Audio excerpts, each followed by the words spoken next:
This call is now being recorded. This call is now taking notes. Your spine CP.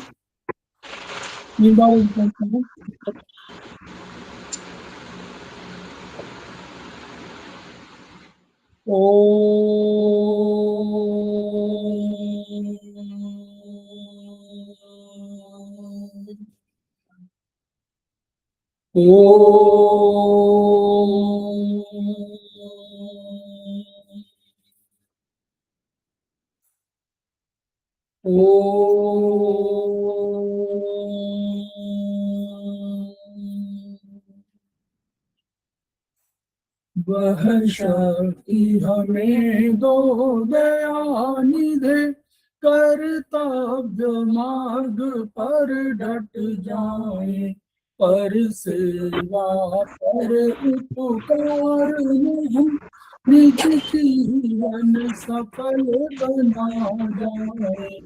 वह शक्ति हमें दो दयानिधे, कर्तव्य मार्ग पर डट जाए।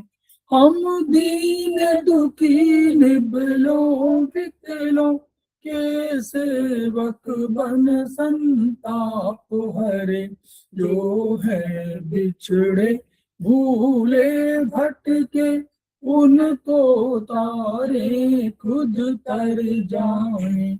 वह शक्ति हमें दो दयानिधे, कर्तव्य मार्ग पर डट जाए।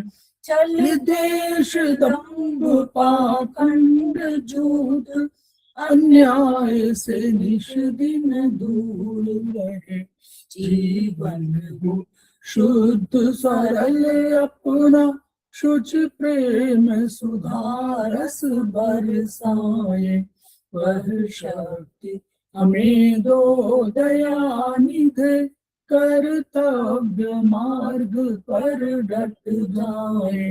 निज आन मान मर्यादा का प्रभु ध्यान रहे, अभिमान रहे, जिस देव भूमि में जन्म लिया, बलिदान उसी पर हो जाए। वह शक्ति हमें दो दयानिधे, कर्तव्य मार्ग पर डट जाए, पर सेवा पर उपकार में हम निज जीवन सफल बना जाए।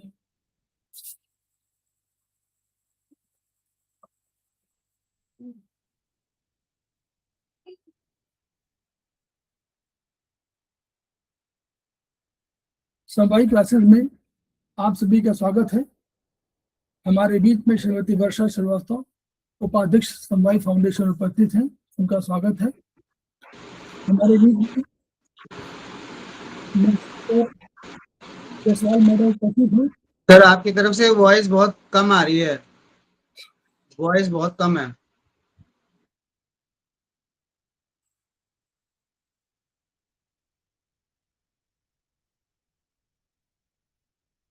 हमारे बीच में मंजीत कौर जसवाल उपस्थित हैं, उनका स्वागत है, वो सीनियर थेरेपिस्ट हैं।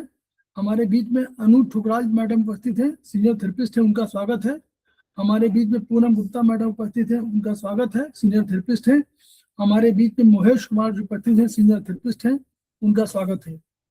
हम लोग समवायी फाउंडेशन के सदस्य हैं और हम लोग एक्यूप्रेशर शोध प्रशिक्षण एवं उपचार संस्थान प्रयागराज से संबद्ध हैं। वहाँ की मनीषी ब्रह्मलीन MP खेमकर सर की हम ऋणी हैं, जिनकी वजह से संस्थान को यह शोहरत प्राप्त हुई है और हमारी इस एक्यूप्रेशर विधा को इतनी ख्याति और इतनी उन्नति मिली है। खेमकर सर के कुछ सपने हैं, उनके कुछ मोटो हैं। उनका मोटो है each one reach one, each one treat one, each one teach one. इसी को आपके माध्यम से जन जन जागरण अभियान के तहत सारे संसार में फैलाने का हमारा सपना है और हमें विश्वास है कि ये विधा जो अपेक्षाकृत कम खर्चीली है, उसका लाभ केवल आपको ही नहीं मिलेगा, आपके घर परिवार पास पड़ोस इष्ट मित्र बंधु बांधवों को ही नहीं मिलेगा, वरन समस्त पीड़ित मानवता को मिलेगा। इसी विचार के साथ हम लोग आज की क्लास की शुरुआत करने जा रहे हैं। आवाज आ रही है? आ रही है सर। और लोग बताएं। महेश आ जी रही है, आपको आ रही है। कम लग रही है? महेश जी आवाज कम लग रही है आपको? सर आवाज बहुत कम आ रही है सर, स्लो है। और लोगों को? थोड़ी स्लो है बट आ रही है, है? आ रही है, स्लो थोड़ी है लेकिन आ रही है। बहुत स्लो है क्या? नहीं सर, आ रही है आवाज। महेश जी जरा देखिए फिर से दोबारा, कहीं ऐसा नहीं दो कनेक्शन हो आपके पास। दो कनेक्शन से कभी कभी हो जाता होगा। डिस्टरबेंस हाँ भी सर, बहुत ये आ रही है, है? डिस्टरबेंस भी बहुत आ रही है। डिस्टर्बेंस तो वो महेश जी का खुला हुआ है, उसकी वजह से आ रही है। Okay sir. महेश जी का खुला था इसलिए आ रही है, उसकी डिस्टर्बेंस वो है। महेश जी का है, म्यूट कर देंगे तो थोड़ा सा कम हो जाएगी आवाज। वो पूछ रहे थे ना, अब कम हो गई ना? हमारे बीच में सुधा पाठक मैडम उपस्थित हैं, जो हमारे वाई फाउंडेशन की एडवाइजर हैं। उनका स्वागत है, उनको बधाइयाँ। Thank you sir. हमारे बीच में लक्ष्मी कुमारी मैडम उपस्थित हैं, सीनियर थेरेपिस्ट हैं, उनका स्वागत है। हमारे बीच में अनु ठुकराल मैडम उपस्थित है, सीनियर थेरेपिस्ट है, उनका स्वागत है। अगर और कोई ज्वाइन किया है तो उनका भी स्वागत है। हम लोग सभी का स्वागत कर रहे हैं और हम लोग चर्चा करने जा रहे हैं। अब हम लोग अभी बात कर रहे थे कि हम लोग आयुर्वेदिक में हम लोगों ने प्रैक्टिकल क्लासेस शुरू कर दिया है, लेकिन हम लोग चाइनीज के भी प्रैक्टिकल क्लास शुरू नहीं कर रहे थे। तो आज से हम लोग शुरू करने जा रहे हैं प्रैक्टिकल क्लासेस।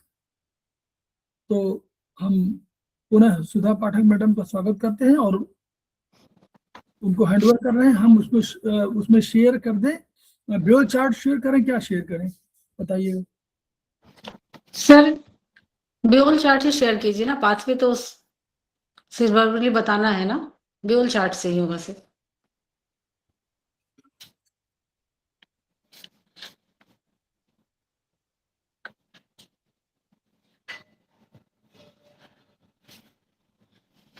सर्वप्रथम क्लास में अरविंद सर का अभिनंदन करते हुए उपस्थित सभी साथियों का मैं स्वागत करती हूँ। साथियों, आज से हम अपने प्रैक्टिकल सीरीज की शुरुआत कर रहे हैं, चाइनीज प्रैक्टिकल की शुरुआत कर रहे हैं। आयुर्वेदिक प्रैक्टिकल की तो सर ने कल से शुभारंभ कर दिया है, आज से हम चाइनीज प्रैक्टिकल की शुरुआत कर रहे हैं। तो अभी तक हम चाइनीज में थ्योरी क्लासेस करते आए हैं, पढ़ते आए हैं, एक दूसरे के साथ चर्चा करते आए हैं। और ये अभी तक हमने चाइनीज में ये जाना है, चाइनीज जितना ही की ऊर्जा पर पर आधारित पढ़ाई है, थेरेपी है, उतना ही यिन यान को भी हमने बहुत नजदीक से देखा है, बहुत नजदीक से जाना है। यिन यान एक दूसरे के ऊपर डिपेंड है। ठीक, अगर इस पर हम प्रैक्टिकल या थ्योरी को अप्लाई करें तो इस बहुत ही सटीक उदाहरण बैठेगा यिन और यांग का। जैसे यिन के बिना यांग और यांग के बिना यिन अधूरा है, वैसे अगर प्रैक्टिकल हमें नहीं आता हो, सिर्फ हम थ्योरी पढ़ रहे हों, तभी हमारी थेरेपी के अकॉर्डिंग ये ज्ञान अधूरा है।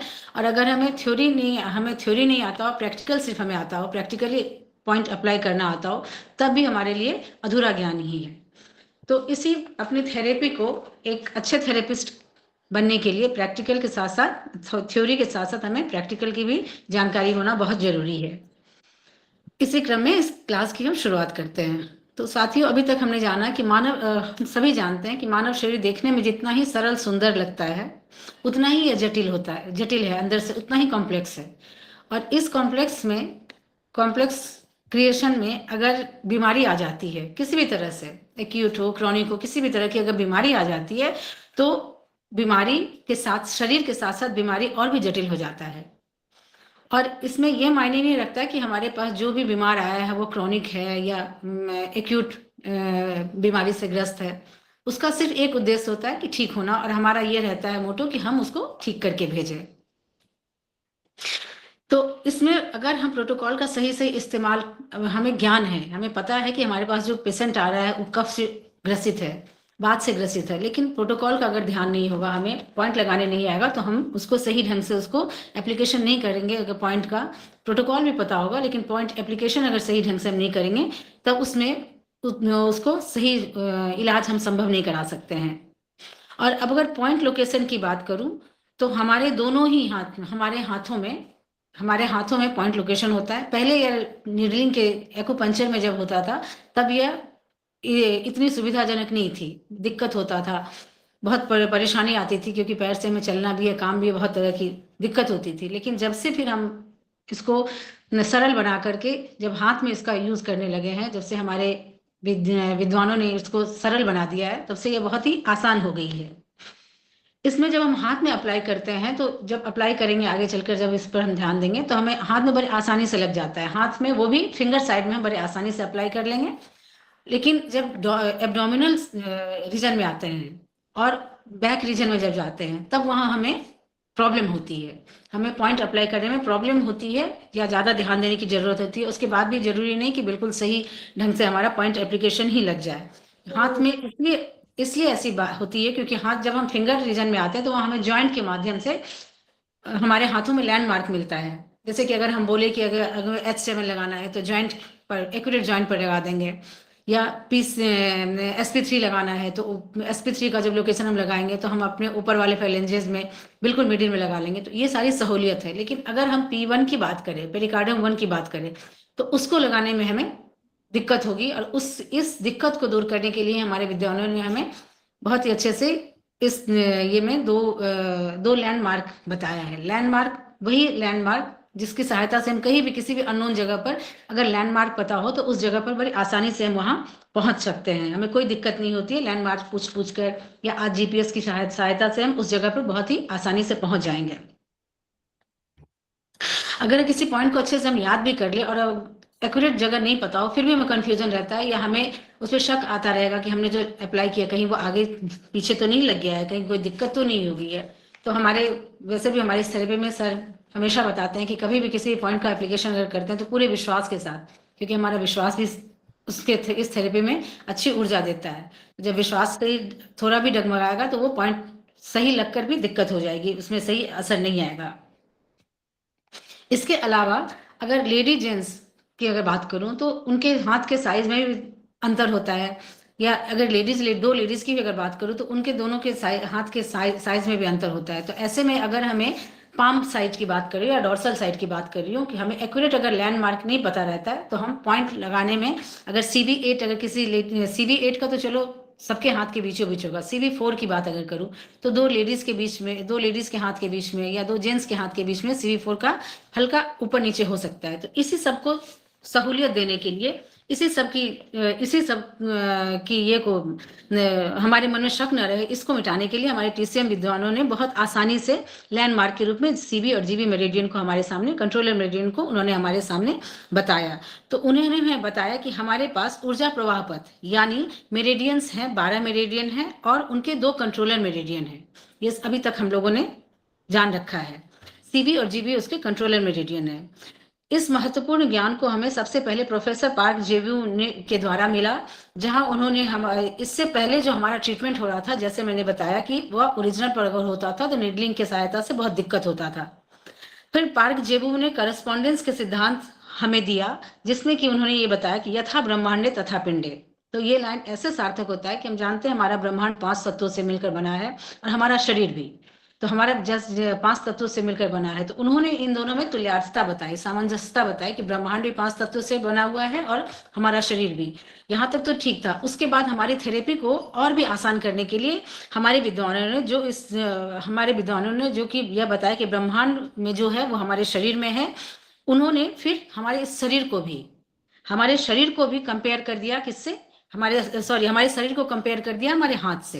पहले तो ब्रह्मांड की तुलना हमारे शरीर से की, फिर थेरेपी को सुगम बनाने के लिए फिर उन्होंने शरीर की तुलना हमारे हाथ से कर दी, जिससे कि हमारे शरीर में अगर कोई बीमारी है और उस लोकेशन में अगर हार्ट में कोई प्रॉब्लम है, हमें लंग्स में कोई प्रॉब्लम है, तो हम एक्यूरेट ओरिजिनल जगह पर नहीं लगाकर अगर हाथ में भी लगा देते हैं, हाथ में भी अगर उसके ट्रीटमेंट को देते हैं, तब भी वह उतना ही असर करेगा जितना ओरिजिनल में हो। और सब जगह हम ओरिजिनल में यूज नहीं कर सकते हैं, ओरिजिनल में हर एक पॉइंट पर जाकर ओरिजिनल में हम यूज नहीं कर सकते हैं। चलना, बैठना, उठना सब कुछ होता है। उसके बाद बहुत सारी ऐसी जगह होती है जहां पर हम नहीं कर सकते, तो इसलिए उन्होंने करस्पॉन्डेंस में हाथ को फिर हाथ को उन्होंने हाथ से तुलना करके हाथ में लगा दिया। तो अब हम ये देखते हैं कि हमारे हाथ की तुलना उन्होंने की हमारे शरीर से, तो कैसे की है। तो हमारे अभी तक हम सबों ने जाना ही है, फिर से एक बार मैं प्रकाश डालना चाहूंगी कि हाथ में 4 उंगली है, थंब को उन्होंने हेड रीजन में रखा है, 4 उंगली में इंडेक्स और स्मॉल फिंगर को, इंडेक्स और स्मॉल फिंगर को उन्होंने हाथ में हाथ से कंपेयर किया, हाथ से तुलना की, और दोनों बीच के मिडिल फिंगर और रिंग फिंगर को पैर से किया।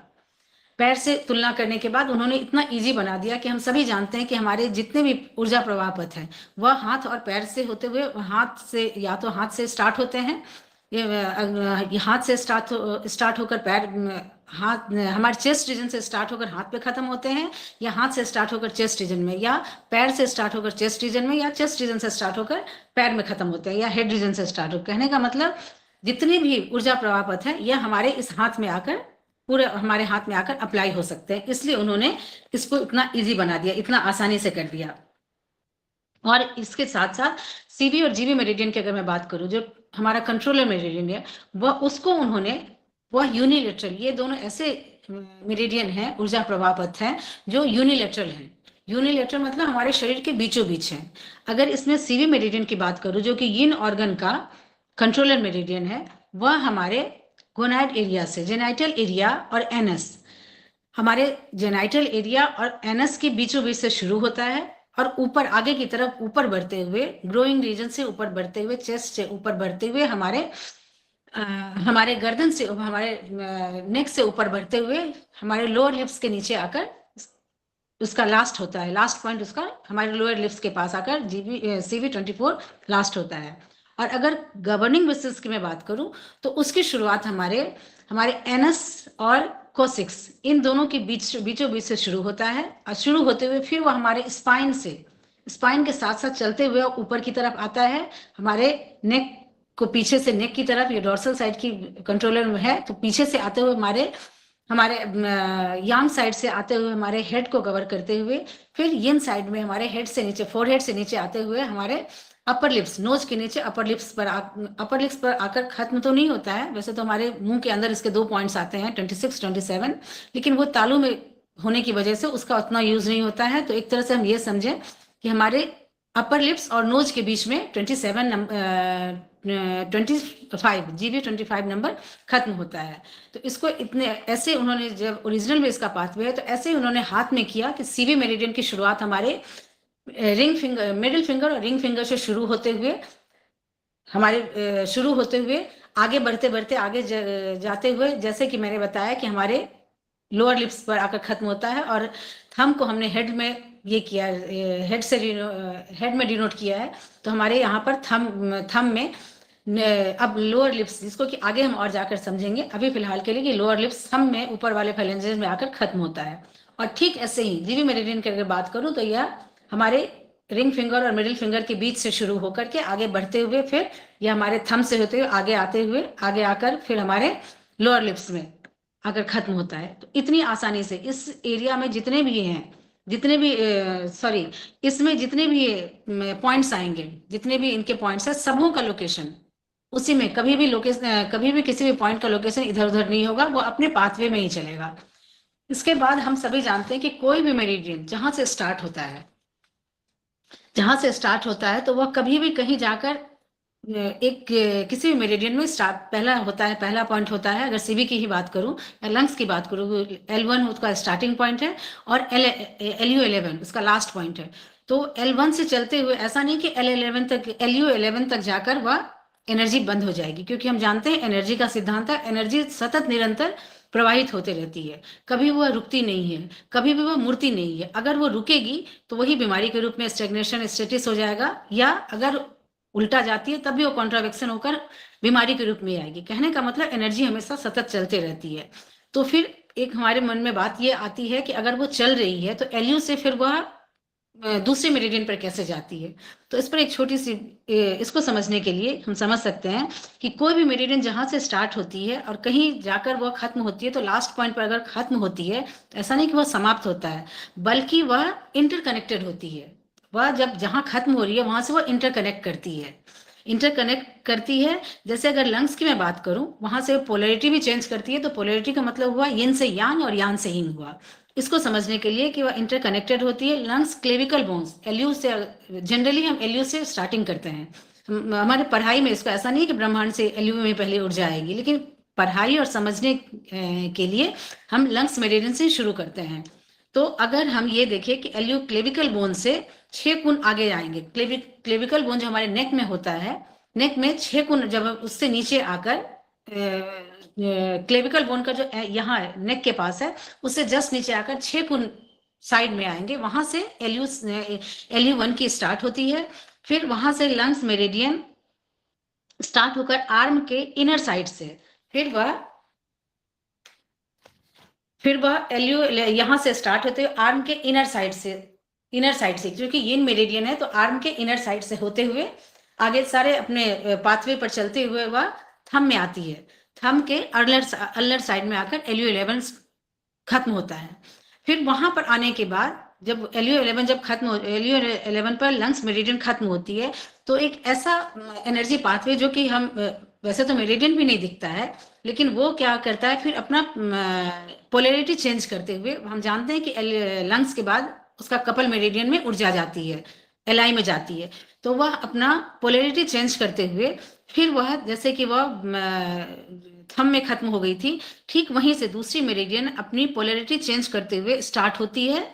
वहां से, जैसे कि जब लंग्स की बात करूं तो LI index finger, lungs thumb में खत्म हुआ और LI इंडेक्स फिंगर से शुरू होता है। इंडेक्स फिंगर में यान साइड से। एक मैडम हाँ सर। पूनम मैडम है यहाँ पर? हाँ जी सर।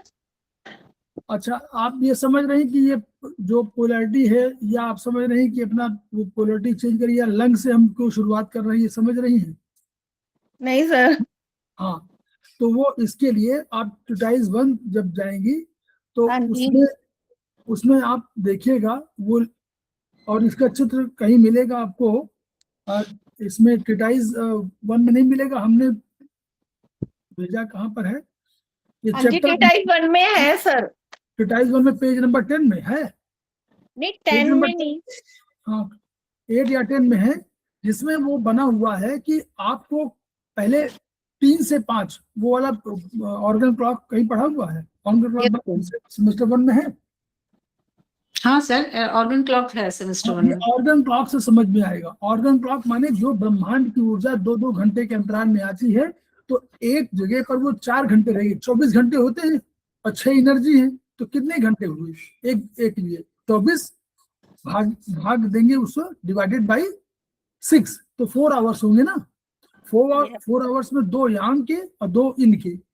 यहाँ से मैडम बात कर रही है। तो लंग्स की 3 से 5 होती है, तो लंग्स के बाद वहां से 3 से 5, तो फिर यांग में जाएगी, तो 3 से 5 के बाद फिर चली जाएगी लंग्स में, LI में, लार्ज इंटेस्टाइन में, 5 से 7। ठीक है सर। 7 से 9 जाएगी स्टमक में, फिर 9 से 11 जाएगी स्प्लीन में, फिर 11 से 1 जाएगी हार्ट में, 1 से 3 जाएगी स्मॉल इंटेस्टाइन में, 3 से 5 चली जाएगी यूबी में, यूबी के बाद चली जाएगी किडनी में, 5 से 7, और फिर 7 से 9 चली जाएगी पेरिकार्डियम में, और फिर 9 से 11 चली जाएगी ट्रिपल वार्मर में, उसके चली जाएगी गॉल ब्लैडर में, 11 से 1 और 1 से 3 चली जाएगी लीवर में। इस तरह पूरा चक्र पूरा होगा। और आपने अगर क्लास को अटेंड नहीं किया, कि आप ऐसे हाथ खड़े करके आप बैठिए, तो पूरी ऊर्जा का जो वितरण है ऐसे हो जाता है। जैसे जो मेरिडियन यहाँ से शुरू होंगी, वो मैडम सुधा मैडम 2 मिनट बता दें ताकि प्रैक्टिकल। देखिए, मेरिडियन ऐसे हम लोग माने हाथ खड़े हो जाएंगे, तो यहाँ पर जो यहाँ से मेरिडियन है, यहाँ पे 3 मेरिडियन निकलती हैं, लंग्स, हार्ट और पेरिकार्डियम, तीनों यही इसी एरिया से निकलती, ठीक, मतलब स्टमक एब्डोमेन एरिया से निकलती। तो यहाँ पर हार्ट और लंग्स यहाँ से निकलती, यहाँ पर एक्सिला से, और यहाँ पर, तो इस एरिया से निकल करके जाती हैं। और ऊपर कहाँ पर, क्योंकि कौन सी इन, यार हार्ट इन है ना, हार्ट इन है, ये तो समझ में आ रहा, हार्ट इन है, लंग्स इन है, पेरिकार्डियम इन है, तो इन की ऊर्जा ऊपर की ओर जाएगी। इन माने पृथ्वी, ठीक है सर। पृथ्वी है, तो पृथ्वी से ऊपर की ओर देखिए, डायरेक्शन देखिए, यूं जा रही है, ऊपर की ओर जा रही है। तो यहाँ चली गई, यांग की ऊर्जा ऊपर से नीचे आएगी, तो यहाँ पर पहुंच गई, हार्ट की चली गई, एलयू की चली गई, मतलब लंग्स की चली गई, और पेरिकार्डियम के नीचे से ऊपर जाएगी। अब किस में जाएंगी बाद में देखिएगा। ऊपर जाने के बाद फिर जब ये वहां तीनों पहुंच गई तो फिर यांग ऊर्जा चेंज होगी। तो यांग ऊर्जा वहां से आएगी और ऊपर से नीचे आएगी, क्योंकि यांग ऊपर है, ऊपर से नीचे आएगी, डायरेक्शन यूं होगा। तो उंगलियों से शुरू होंगी, ये वाली छोटी उंगलियों से जो शुरू होंगी वो आपके पास आएंगी और चेहरे पे आ जाएंगी।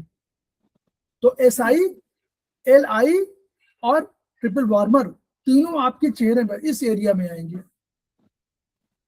ठीक, अब इस एरिया में जब आ गई तो फिर इस एरिया से वो एनर्जी नीचे जाएगी, जो यहां से चेहरे से शुरू होगी वो नीचे, क्यों, यांग मेरिडियन है तो ये भी नीचे की ओर जाएगी। तो यांग है गॉट ब्लैडर, स्टमक और यूबी, 3 मेरिडियन यहाँ से निकलती है इस एरिया से, और वो जाएंगी पैर में चली जाएंगी, क्योंकि उसका डायरेक्शन नीचे होगा। फिर पैर में 3 इन मेरिडियन है, तो इन नीचे से ऊपर आएगी, वो है किडनी, स्प्लीन और लीवर। वो तीनों पैरों से आकर के और आपके इस एरिया में आएंगी जहां से शुरू हुई थी,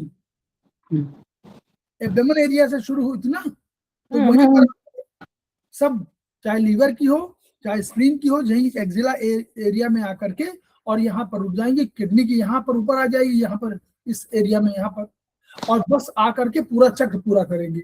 फिर जिस मेरिडियन की बात कर रहे हैं, कंट्रोलिंग, दो, कंसेप्शन वेसल और गवर्निंग वेसल।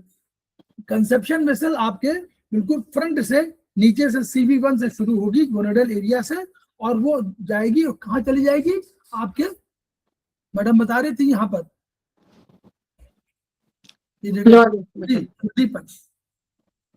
और दूसरी मेरिडियन, गवर्निंग वेसल मेरिडियन, वो पीछे से आपके आएगी कोसिक से, है ना, और वो आकर के पूरा घूम करके और फिर यानी फिर वो भी चक्र पूरा कर ली, नीचे से ऊपर पूरा चक्र, यानी इस तरह सारी एनर्जी सिस्टम पूरा चक्र करती है।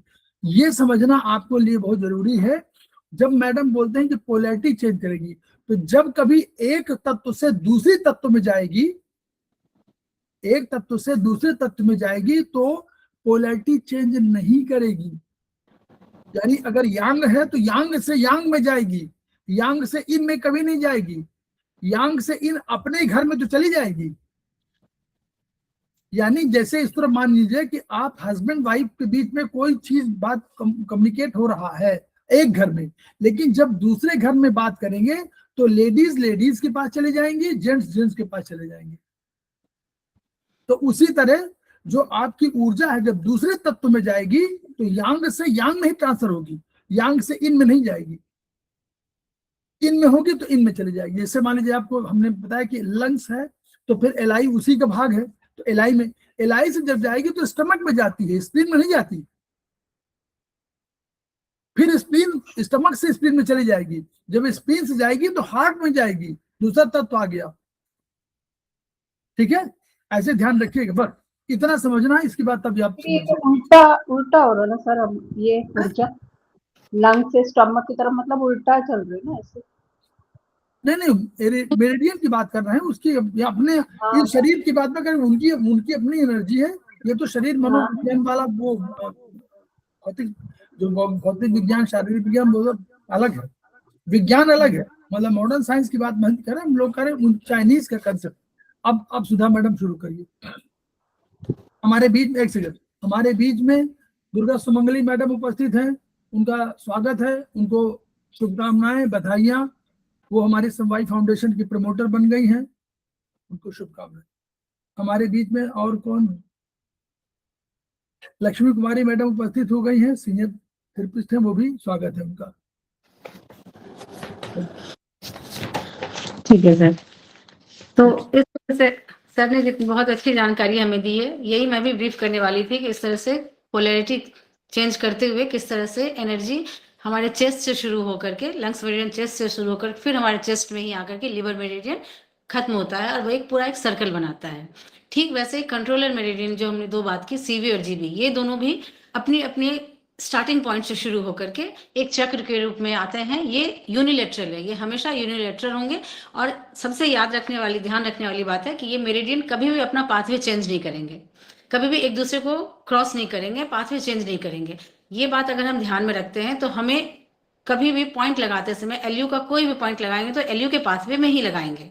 वो और कभी एक भी पॉइंट और भी नोट कर लीजिए सारे लोग, जो नहीं, केवल एक मेरिडियन ऐसी है जो अपने अपने सिद्धांत का पालन नहीं करती है, पूरे सिद्धांत का पालन नहीं करती है।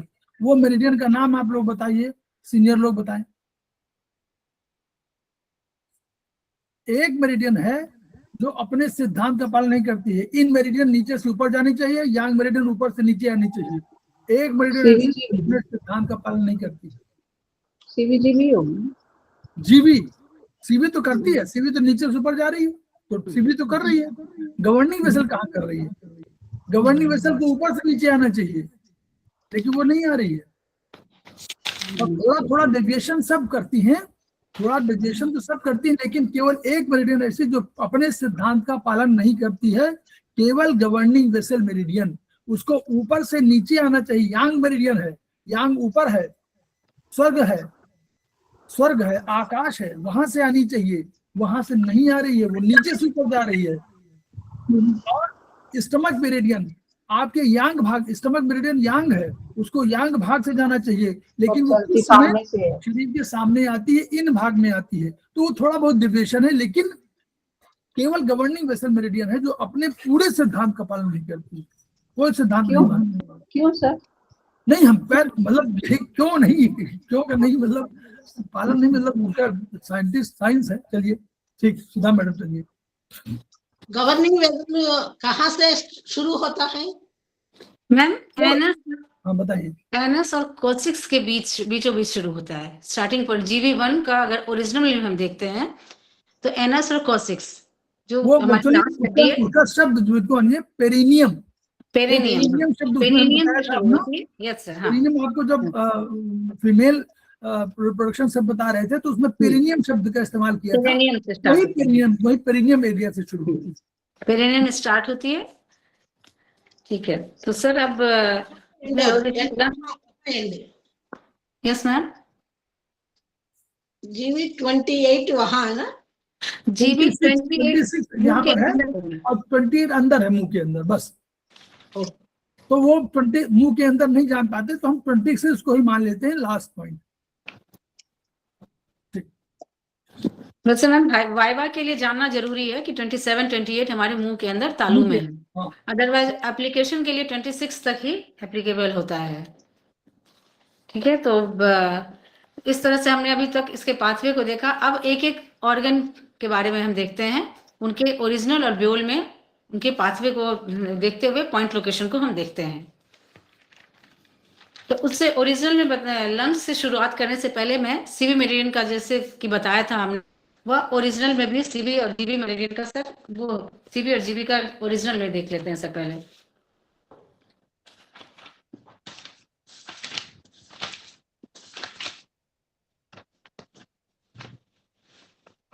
सर पेज नंबर 200 है, एक्सरसाइज 1।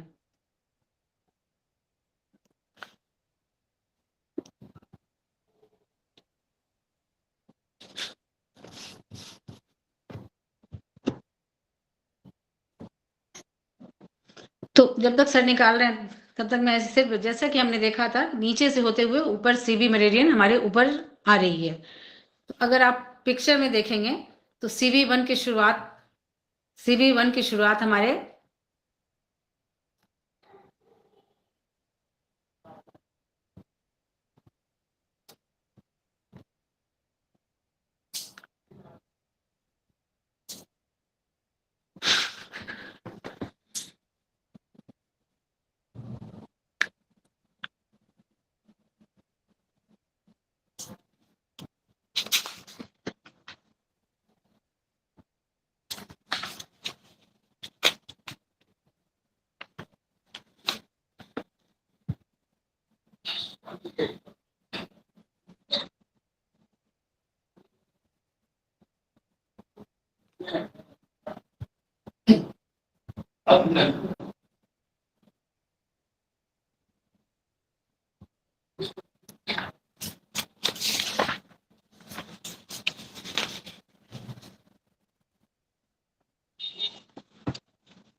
सर वही था CB1, हाँ CB1 ठीक है सर।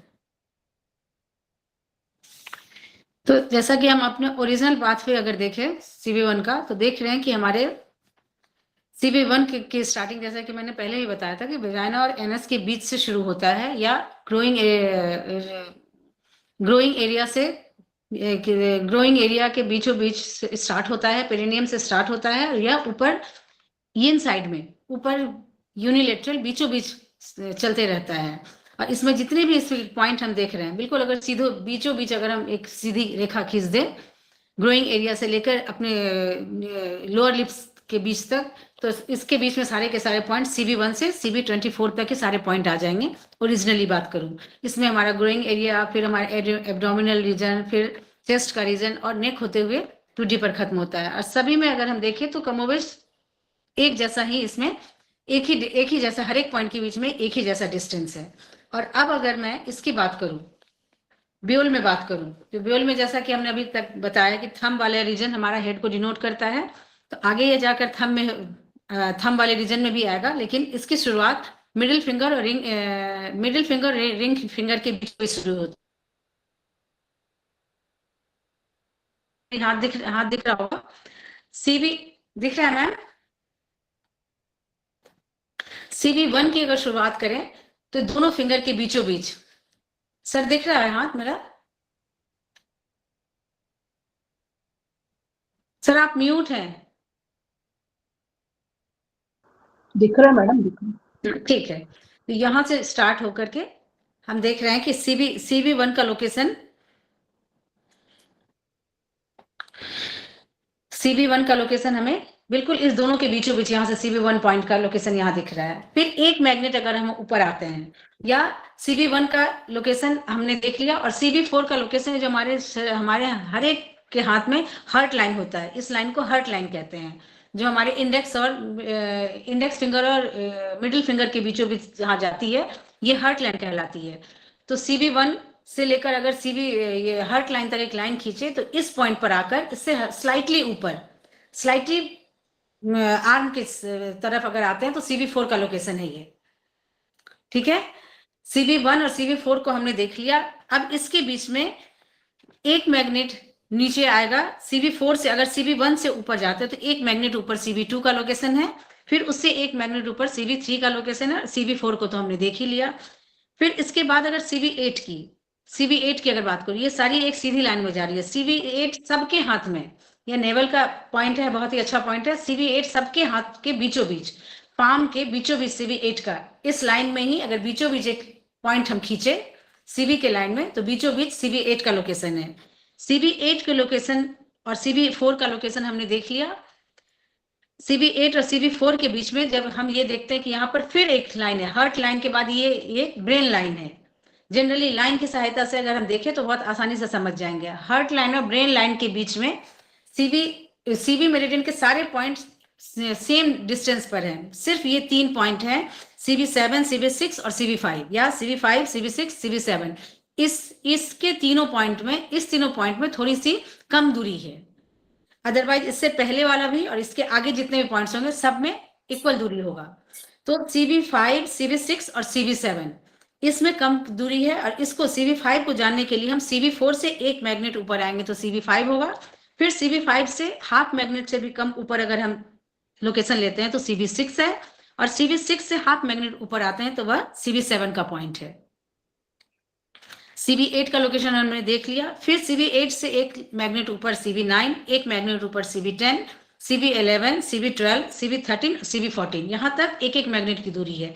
इसके अलावा एक और है CB14 का लोकेशन जानने के लिए कि CB1 से लेकर अपने ये रिस्ट जॉइंट पर जो डिप्रेशन, जब आप हाथ को से हिलाते हैं तो एक डिप्रेशन फील होता है।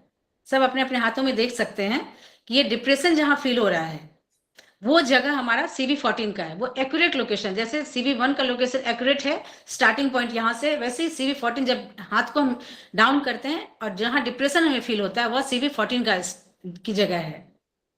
तो यहाँ से CB1 से CB14 तक का एक लाइन खींच करके भी हम सारे पॉइंट को इसके बीच में, जो अभी तक जैसे मैंने बताया उसके अकॉर्डिंग सारे पॉइंट को हम लोकेशन सब पॉइंट के जान सकते हैं। CV14 का हो गया, हमने सीधे समझ लिया CV14 तक।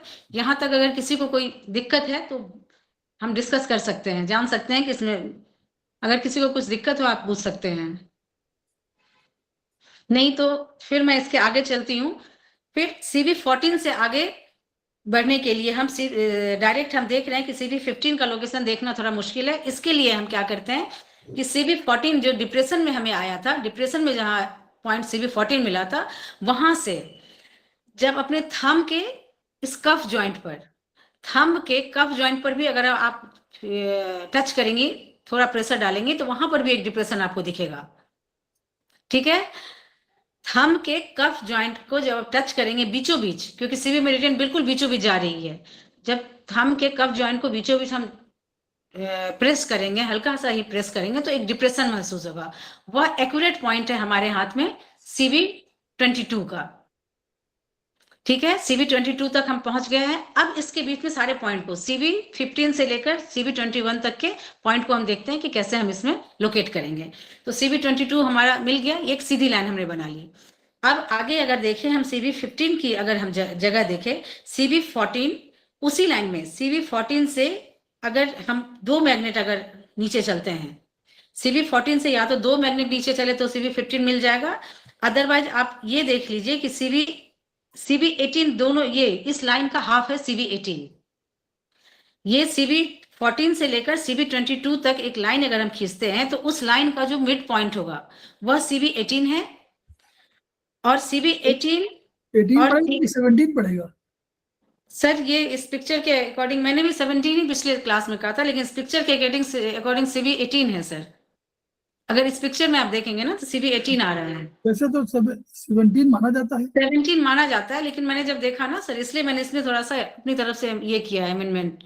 आप पिक्चर अगर देखेंगे तो उसमें CV18 आ रहा है। नहीं अब 17 हम लोग मानते हैं वैसे। ठीक है, 17 इज मिडवे, ठीक है सर। बिल्कुल बीचों बीच जो है जब- आपको 17 आएगा, और आप ठीक है। उसको आगे उतना और पीछे उतना करना। हाँ, तो CV18 नहीं मान करके मैंने भी इस पिक्चर के अकॉर्डिंग कहा था, लेकिन जैसे कि इससे पहले भी हमने क्लास में डिस्कस किया था कि CV17 ही इस लाइन का, CV14 से CV22 तक का मिड पॉइंट होगा, वो CV17 है। CV17 हमने देख लिया, लोकेट कर लिया। अब CV17 से 2 मैग्नेट ऊपर हम आएंगे, CV14 की तरफ 2 मैग्नेट ऊपर आएंगे तो CV16 होगा, और उससे जब 2 मैग्नेट ऊपर आएंगे तो वह CV15 का लोकेशन होगा। या तो हम ऐसे कर सकते हैं, CV17 को हाफ मान करके 2 मैग्नेट ऊपर 16, 2 मैग्नेट ऊपर 15 कर सकते हैं, या CV14 से उसी लाइन में 2 मैग्नेट नीचे आएंगे तो हमें CV15 का लोकेशन मिल जाएगा। तो CV17 तक हमने देख लिया। अब CV17 से एक एक मैग्नेट की दूरी पर हमें हर एक पॉइंट मिल जाएगा, CV21 तक मिल जाएगा। तो ये आप लोग, उम्मीद है कि आप लोग सभी अपने चार्ट में देख रहे होंगे। CV17 से एक मैग्नेट नीचे 18, 18 से एक मैग्नेट नीचे 19, 19 से एक मैग्नेट नीचे 20, 20 से एक मैग्नेट नीचे 21। अब 22 तक हम पहुंच गए। हमारे कफ जॉइंट के डिप्रेशन में 22 नंबर आ रहा है, CV22 का लोकेशन है। अब हम वैसे भी देखते हैं कि नेक के बाद अगर ओरिजिनल भी देखें तो नेक पर आने के बाद वो डायरेक्ट हमारा CV23 का जो लोकेशन है वह हमारे ठुड्डी पर आता है, ठुड्डी पर आता है। तो इस बीच में कोई लोकेशन अभी लोकेट किया नहीं है, ये खाली है। CV22 से लेकर CV23 की अगर बात करें तो बहुत ही आसान है। CV23 फिर हमारा पित्तवात ज्वाइंट पर आ रहा है, थंब में इन साइड में CV23 का लोकेशन पित्तवात ज्वाइंट पर है, बीचों बीच रहेगा। लोकेशन अगर कहूं तो वो सीधी CV मेरिडियन है, इसलिए सीधी लाइन रहेगी, बीचों बीच रहेगा। और जगह रहेगा कि जहां वात पित्त ज्वाइंट को CV मेरिडियन की लाइन काट रही है वात पित्त ज्वाइंट पर, वो जगह होगा CV23 का। और फिर CV23 से CV24 पॉइंट को देखने के लिए फिर हम उसमें एक मैग्नेट की दूरी पर हेड वाले रीजन की तरफ जाएंगे, वहां पर CV24 का लोकेशन है। तो इस तरह से हमने, जो कि बहुत ही आसान है, CV मेरिडियन का ओरिजिनल और इसमें ब्यूल में हमने पाथवे भी देखा और पॉइंट लोकेशन भी देखा। इसमें अगर कहीं कोई डाउट हो तो आप पूछ सकते हैं, नहीं तो फिर मैं GV मेरिडियन की तरफ चलती हूँ। तो अगर GV मेरिडियन की बात करूं तो जैसा कि हमने इसमें किया था, ओरिजिनल में अगर देखें तो वह हमारे पेरिनियम से पीछे बैक साइड में पेरिनियम से स्टार्टिंग उसकी होती है GV1 की, फिर वो बैक में हमारे स्पाइन से ऊपर चलते हुए बिल्कुल स्पाइन के बीचों बीच चलते हुए वह ऊपर की तरफ आती है। पीछे इसमें पिक्चर में भी बहुत आसानी से हम देख सकते हैं कि स्पाइन से ऊपर होते हुए आती है, फिर हमारे हेड रीजन बैक साइड से हेड रीजन में आते हुए बीचों बीच पूरे बीचों बीच, जिसमें कि इसका बिल्कुल हमारे चोटी जहां बंदी रहती है वहां GV20 का लोकेशन है। सीवी मेरिडियन सबको समझ में आ गया ना? सीवी मेरिडियन सीवी वाला सबको समझ में आ गया, सब कंसेप्शन वेसल। एक बार फिर आप लोग घर में देखेंगे ना इसको तो समझ में आ जाएगा। पूनम मैडम बताइए। हाँ जी समझ आ गया sir. Okay ma'am. Very good, बढ़िया। हमारे बीच में सुमन सोरल मैडम उपस्थित हैं जो हमारे समवाई फाउंडेशन के एडवाइजर हैं, उनका स्वागत है। Thank you sir. बधाइयां भी आपको madam. Thank you so much sir. Ma'am बधाई हो आपको भी। Thank you ma'am. फिर अभी तक सीवी हमने देखा, अब जीवी भी बिल्कुल ही इतना ही आसान है इतना कि हमने सीवी देखा। अगर ये दोनों लैंडमार्क को हम समझ जाएंगे तो इसके अकॉर्डिंग ही हम सारे जितने भी हैं पॉइंट के लोकेशन, मेरिडियन के पॉइंट के लोकेशन को हम समझ जाएंगे। तो जैसा कि मैंने बताया GV20 की अगर बात करो, पेरिनियम से लेकर अगर सीधी लाइन हम खींचते हैं तो हमारे जहाँ वर्टेक्स जहाँ हमारा चोटी होता है GV20 का वो लोकेशन है, इसी के बीच में 1 से लेकर 20 के सारे पॉइंट आएंगे, 19 तक के सारे 2 से लेकर 19 तक के सारे पॉइंट आएंगे। फिर वही मेरिडियन आगे चलते हुए हमारे यिन साइड में हमारे फेस के साइड में नीचे आती है, नोज से नीचे आकर हमारे नोज और अपर लिप्स के बीचों बीच आकर खत्म होती है। तो इसको हमने एक ओरिजिनल में मोटे तौर पर आपको मैंने बताया। अब इसको हम ब्योल में देखते हैं। तो ब्योल में यांग साइड के चार्ट में अगर हम देखें तो फिर वही बात। ओरिजिनल में दिखाना पड़ेगा क्या? सर दिखा सकते नहीं तो ये तो आसान है, रहने दीजिए सर। दिखा अगले दो। लंग्स को दिखा दीजिएगा सर। हैं? ये तो ठीक, ये तो आसान है सर, एक सीधी लाइन है। लंग्स को दिखा दीजिएगा, लंग्स में देखना जरूरी है। ठीक। तो अगर ब्योल की बात करूं तो मिडिल फिंगर और रिंग फिंगर के बीचों बीच आप देख पा रहे होंगे कि GV1 का लोकेशन है। ये जो फैलेंजेज है इस बीच है, फैलेंजेज नहीं, ये जो यहाँ पर सर इस जगह को क्या बोलते हैं, इसका नाम मैं भूल रही हूँ। ये जो पैडेड हमारा जो एरिया है ये कौन सा? ये पैर ये वाला? नहीं सर ये जो ओरिजिनल में मैं जहाँ दिखा रही हूँ सर, इसको क्या है? हाँ ऐसे करेंगे, मुट्ठी बांध दो ना। तो इसका एक वर्ड है, मैं भी भूल रही हूँ। नहीं कॉसिक्स नहीं मैम। ये समझिए ये जो हमारा ये जो उभरा हुआ एरिया है ना, हाँ है ना? ये है ना उभरा हुआ एरिया है। हाँ नकल, थैंक यू मैम। नकल मिडिल फिंगर और रिंग फिंगर के नकल के बीच में स्टार्टिंग है इसका, यहाँ GV1 की स्टार्टिंग है। ठीक है, GV1 की स्टार्टिंग है। यहाँ पर अगर हम यहाँ पर इसका पॉइंट बनाते हैं, GV1 की स्टार्टिंग यहाँ से अगर बनाते हैं तो यहाँ से अगर आप 3 उंगली रखिएगा, अपने इन तीनों उंगलियों को अगर एक जगह रखते हैं, GV1 पर अपने स्मॉल फिंगर को रखते हैं, वहां से 3 उंगली अगर हम ऊपर आते हैं तो ये पोर्शन हमारा होगा GV4 का। जहां ये तीसरी उंगली मिल रही है ये पोर्शन हमारे हाथ में GV4 का लोकेशन होगा। समझ में आ रहा है सबको? ठीक है, तो GV4 तक जब हम पहुंच जा रहे हैं तो उसके बीच में हम देख रहे हैं GV1 GV2 के बीच में 1 मैग्नेट की दूरी है। GV4 में हमारा 2 हड्डियां मिलती हैं। आप देखिएगा, अगर आप वहां पर उस चैनल में चलेंगे, चैनल माने जो गड्ढे हैं उससे चलेंगे तो वहीं पर आकर उंगली रुक जाएगी।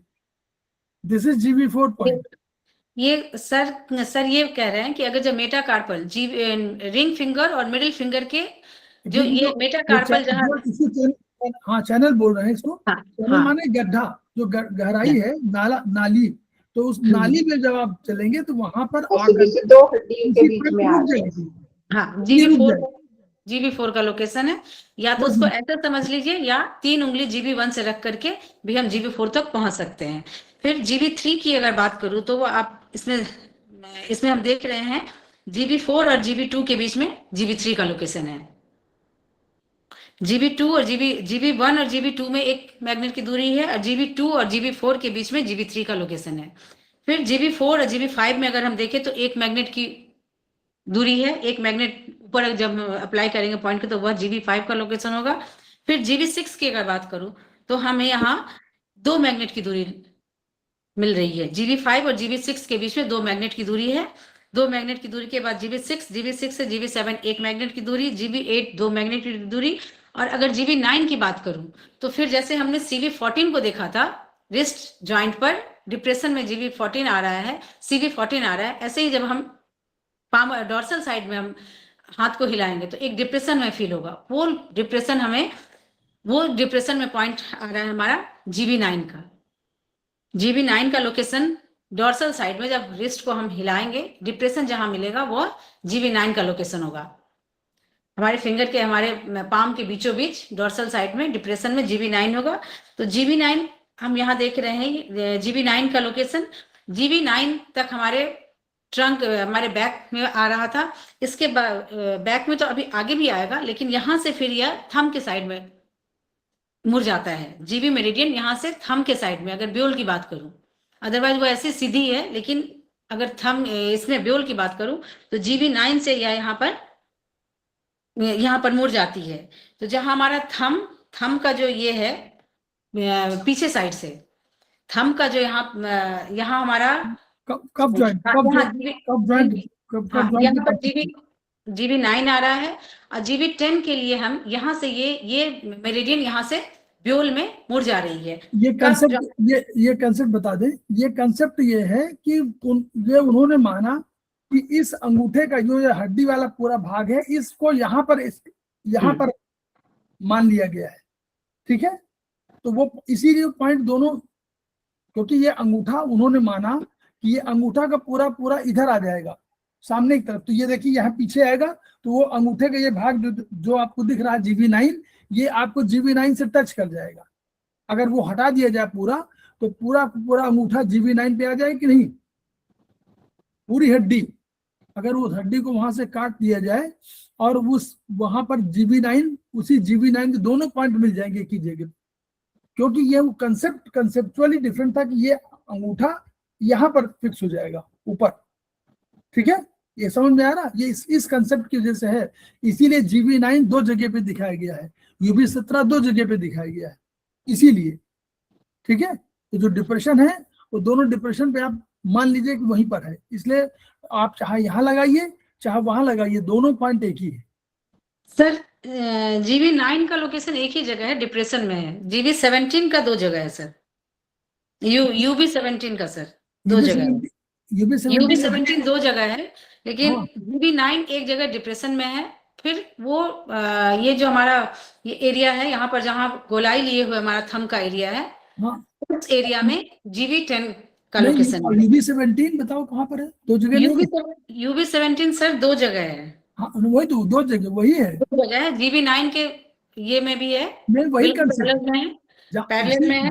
जैसे GB9 2 जगह पर है, वैसे UB17 2 जगह है, क्योंकि उसी प्लेटफॉर्म पर है।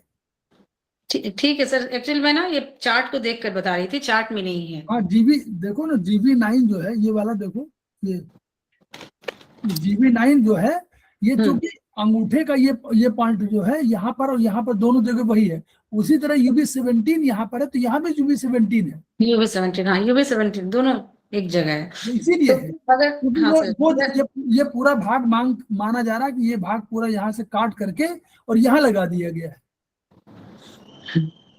तो अगर हम इसकी ये करें, GB गवर्निंग वेसल 10 का अगर लोकेशन जानने के लिए, इस एरिया में, इस गवर्निंग वेसल के लाइन को, जो कि GB9 तक हमने देख लिया था, उसको जब हम यहाँ से घुमा करके थंब वाले एरिया में लाते हैं, थंब वाले एरिया में उस लाइन को अगर स्ट्रेट लाइन अगर हम खींच दे वहां से, GB9 से फिर CV की तरह स्ट्रेट लाइन खींच दे, तो हमारे जो गोलाई वाला एरिया है डॉर्सल साइड में, गोलाई वाले एरिया में, उसी लाइन पर गोलाई वाले एरिया में GB10 का लोकेशन आएगा। इसको हम एक फिर से समझेंगे। पहले हम यहाँ से एक सीधी लाइन खींच देते हैं हमारे थंब के बीचों बीच, हमारे थंब के बीचों बीच खींचते हैं कफ जॉइंट तक। GB9 से लेकर एक सीधी लाइन हम खींचेंगे डॉर्सल साइड में कफ जॉइंट तक, गवर्निंग वेसल की सीधी लाइन आएगी। तो कफ जॉइंट पर हम जैसे कि देख पा रहे हैं कि GB14 का लोकेशन है, बीचों बीच GB14 का लोकेशन, गवर्निंग वेसल 14 का लोकेशन आ रहा है कफ जॉइंट के बीचों बीच। फिर उसके अगर हाफ मैग्नेट ऊपर आए तो गवर्निंग वेसल 13 का लोकेशन है, 2 मैग्नेट ऊपर अगर आते हैं तो 12 का है, गवर्निंग वेसल 12 का है, फिर 2 मैग्नेट अगर ऊपर आते हैं तो गवर्निंग वेसल 11 है, और उससे जब हम एक मैग्नेट ऊपर आ रहे हैं तो वो लोकेशन हमारा आ रहा है GV10 का।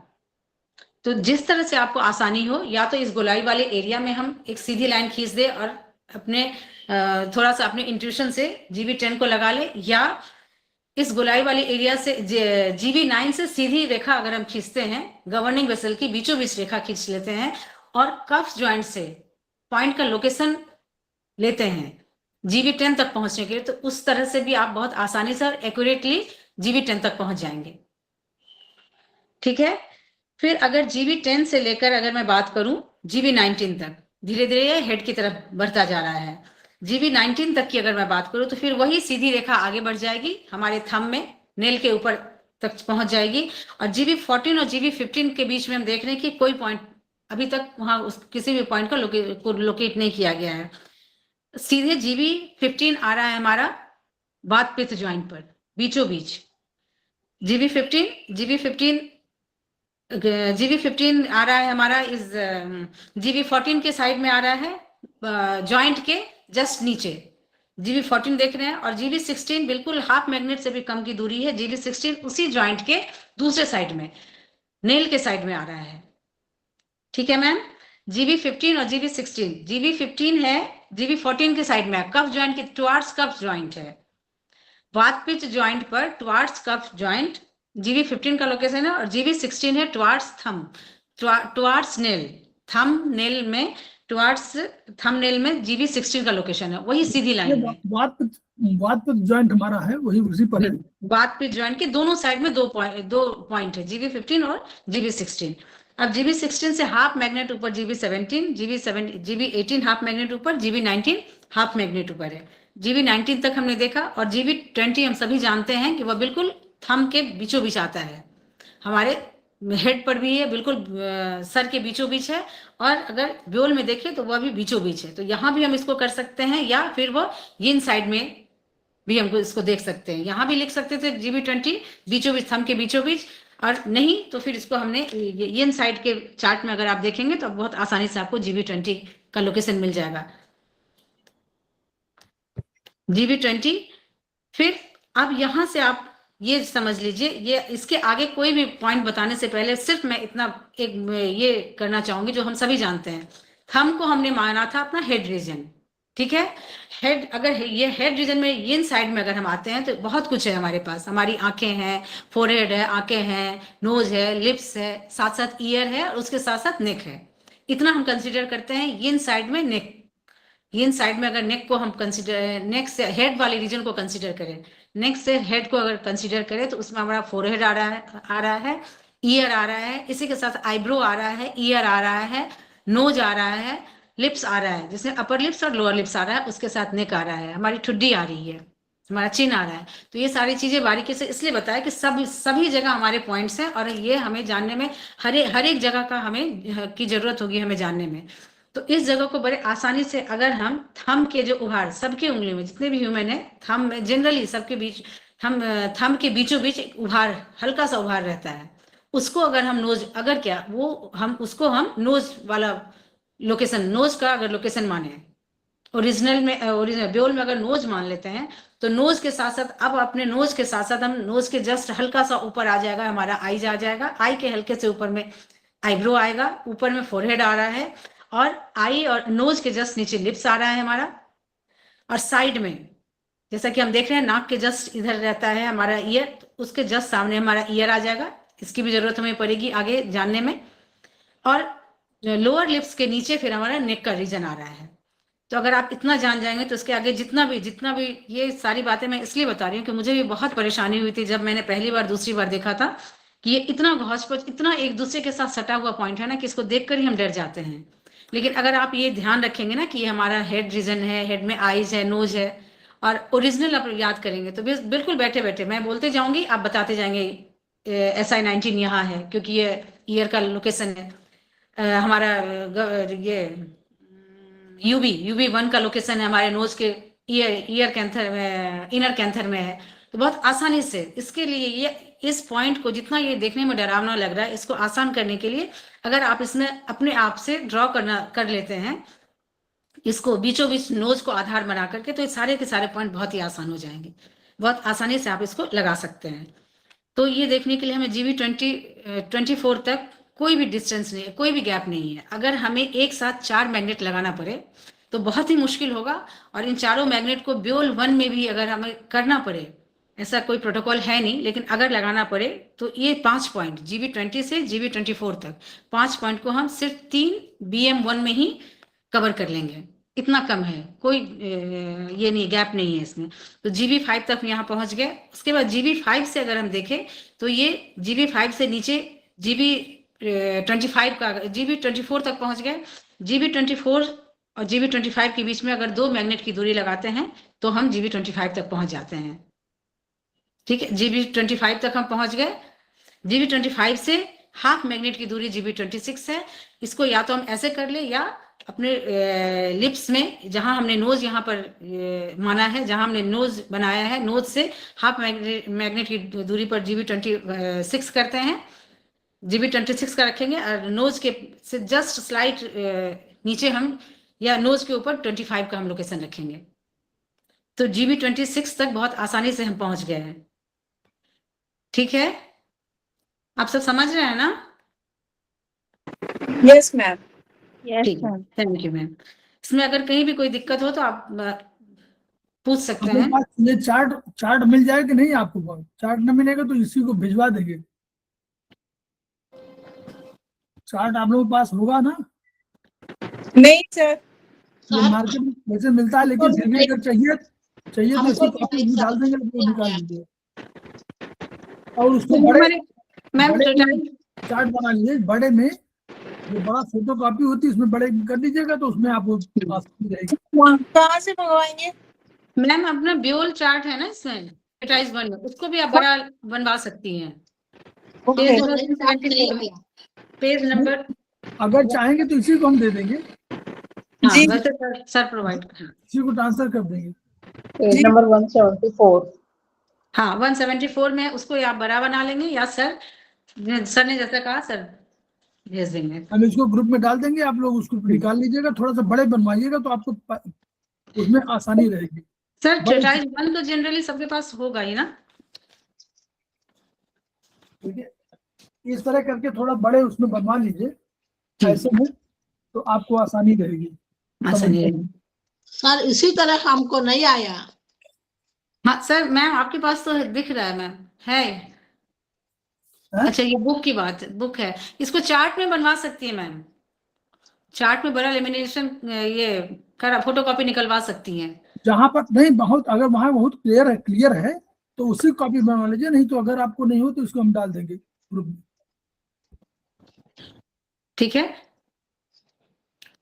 तो अभी तक हमने अपने प्रैक्टिकल में दोनों लैंडमार्क जो हर एक practical class, Chinese practical class के लिए जरूरी है, उसको अभी तक हमने देखा। और मुझे उम्मीद है कि आसान भी है ये समझना, और जैसे जिस तरह से बताया है उस हिसाब से अगर आप देखेंगे तो बहुत ही आसानी से कम CV और GB मेरिडियन के सारे पॉइंट को, पाथवे को और पॉइंट को समझ जाएंगे। तो सर आज आगे करना है या 7 बजे 7 बज गए सर? कोशिश करिए। ये वर्चुअली ये है कि जो आप लोग ट्रीटाइज 1 सबके पास है, ट्रीटाइज 1 में जो उसके चैप्टर 2 वाला है, मतलब वो चैप्टर वो नहीं, पार्ट 2, जो पार्ट 2 है उसमें आपको ब्योल चार्ट दिया, वो सारे मेरिडियन दिए हुए हैं। तो उन मेरिडियंस को जरूर पढ़िए। जैसे मैडम ने अभी, सुधा पाठक मैडम ने इनको पहले क्या बताया, पहले बताया कि आपका ओरिजिनल में क्या है। वो ओरिजिनल आप जाने रहेंगे कि ये मेरिडियन कहाँ से कहाँ जाती है, तो आपको थोड़ा सा ब्योल चार्ट में समझने में आसानी रहेगी। करस्पॉन्डिंग दिस इज ब्योल चार्ट, लेकिन हमारी वो है ओरिजिनल कहाँ से कहाँ जा रही है। अगर उसको हम देखे रहेंगे, वो हमारे पेज नंबर सर ट्रेटाइज 1 की बात कर रहे हैं ना सर? 1 200 है सर, ओरिजिनल में CV और GB का 200 और 201 में है।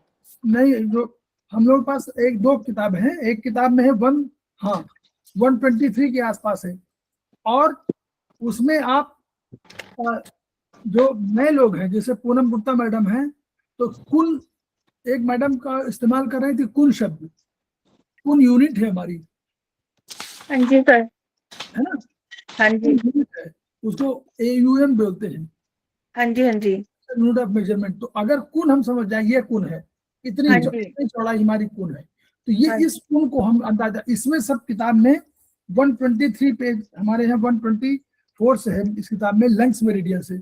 यहाँ से आप जब देखेंगे तो मेरिडियन, इसको देख लीजिए, इसको जब केवल देखिए, और जैसे हम लोग मैप देखते थे, है ना, एटलस देखते थे कि कहाँ हमारा भारत है, कहाँ वो, ऐसे थोड़ा देखेंगे तो उससे आपको ये मालूम होगा डेविएशन कहाँ कहाँ है, और आपको बहुत सी, जब धीरे धीरे देखेंगे तो सारे पॉइंट्स क्लियर होते चलेंगे कि हमारा ये पॉइंट कहाँ पर आएगा। कुछ मेरिडियन आपको आइडेंटिकली बहुत वैसे मिलेंगे, हार्ट मेरिडियन के आसपास बिल्कुल पैरेलल चलेगी आपको, कौन पेरिकार्डियम बीच में चलेगी, वो किनारे चलेगी, लेकिन लगभग वही चलेगी, उसी जगह पर जहाँ एसटी है वहाँ पेरिकार्डियम 3 दिया जाएगा। तो आपको सब जब दो मेरिडियन को देखेंगे तो आपको लगेगा सही। इसीलिए कंसेप्शन वेसल मेरिडियन हमारी पहले बताई गई है, ताकि वो उसके बेसिस पर, वो आधार वही है, और वो आप उसके वोल्टेज बहुत कम आ रही है, मैंने बंद करवा दिया। मैम क्या हो गया? नहीं सर, वो सर अपने घर में बात कर रही हैं। अच्छा, सर ठीक है। जीवी मेरिडियन, यांग मेरिडियन, इन मेरिडियन, गवर्निंग वेसल यांग मेरिडियन है मैम। यांग मेरिडियन का कंट्रोलर मेरिडियन है। और मैं इसमें एक बात और सिर्फ इतना जोड़ना चाहूंगी कि अभी तक जितना हमने अभी डिस्कशन किया है, जितना जो कुछ मुझे आ रहा था, जो कुछ बताया मैंने, उसमें अगर बार बार मैं जोर ये डालना चाहूंगी आप लोग के ऊपर कि आप लोग ओरिजिनल प्रैक्टिकल क्लास करने से पहले घर में भी अगर बैठिए तो ओरिजिनल पर जरूर ध्यान दीजिएगा। इसका एक छोटा सा एग्जाम्पल लेना चाहूंगी कि अभी हमने सीवी और जीवी मेरिडियन के बारे में जाना कि यूनिलेटरल है, बॉडी के बीचों बीच है। अगर मैं उसमें एक पॉइंट के बारे में अगर बात करना चाहूँ कि सीवी मेरिडियन कहाँ, CV4 कहाँ होगा और GV4 कहाँ होगा, आपको कुछ नहीं आ रहा है, आप कुछ नहीं समझ रहे हैं कहाँ जा रहा है, लेकिन इतना तो सिर्फ समझ में आ रहा है ना कि हमारे बॉडी के बीचों बीच आ रहा है, हमारे बॉडी के बीचों बीच आ रहा है और हमारे हाथ के बीचों बीच लाइन आएगा। तो ये सिर्फ इस वजह से हो पा रहा है कि ओरिजिनल हमने देखा है, हमारे माइंड में है। अदरवाइज हाथ के किसी भी, हमारे दिमाग में ये आएगा कि कहीं भी CV मेरिडियन CV4 हो सकता है, यहाँ हो जाए, फिंगर में हो जाए। लेकिन अगर ओरिजिनल हम जानेंगे तो हम समझ, इतना हम श्योर करती हूँ आप लोगों को कि आप लोग भी समझ जाएंगे कि CV मेरिडियन में अगर CV4 की बात हो रही है तो या तो अगर शरीर में, बॉडी में बात हो तब भी, और अगर ब्योल में बात हो तब भी, हमारे बॉडी के बीचों बीच होगा, यूनिलेटरल है इसलिए, या अगर ब्योल में बात करूं तो वो भी हाथ के बीचों बीच है। तो इतना इंपॉर्टेंस है कि ओरिजिनल जानना। अगर ओरिजिनल ऊपर ऊपर, जरूरी नहीं पूरा आप उसमें स्पेशलिस्ट बनिए, उसमें सिर्फ आपको पता होगा कि लंग्स मेरिडियन क्लेविकल बोन से होते हुए हमारे इंडेक्स फिंगर, हमारे थंब में जा रही है, और उसके सीधी आपको लाइन पता होगी, तो उसके अकॉर्डिंग आप LU9, LU7, LU8 इतना समझ सकते हैं कि इसी लाइन में है, वो मिक्स नहीं होगी, हाथ के बीच में नहीं आएगी, बल्कि ये रेडियल बोन के ऊपर ही होगी। तो अगर आप ओरिजिनल अगर पाथवे माइंड में रखते हैं तो प्रैक्टिकल का पॉइंट लोकेशन बहुत ही आसान होगा। तो इसी के साथ साथ सर मैं प्रैक्टिकल क्लास, आज का जो पहला प्रैक्टिकल क्लास है वो समाप्त होता है सर। बहुत बढ़िया। तो हम लोग जो है आगे हम लोग इसको पढ़ना शुरू करेंगे, और हम लोग फिर वही बात करते हैं, खेमका सर का विधि का एक मोटो था कि हम इसको कम्युनिकेट करना चाहेंगे, और सब सारे ज्ञान को कम्युनिकेट करेंगे और ज्ञान को बढ़ाएंगे। तो जब कम्युनिकेट होगा तो वही बीमारी को रोकने की दिशा में हमारा पहला कदम होगा। और इसी कदम के लिए वो बात वो बोलते थे कि each one reach one, each one treat one, each one teach one. इन्हीं शब्दों के साथ हम लोग 2 मिनट का ब्रेक लेते हैं, और फिर हम लोग महेश कुमार जी को क्लास सौंपते हैं, वो ऑलरेडी ज्वाइन कर चुके हैं। ठीक है, प्रणाम sir. Thank you ma'am. Thank you ma'am, आप लोग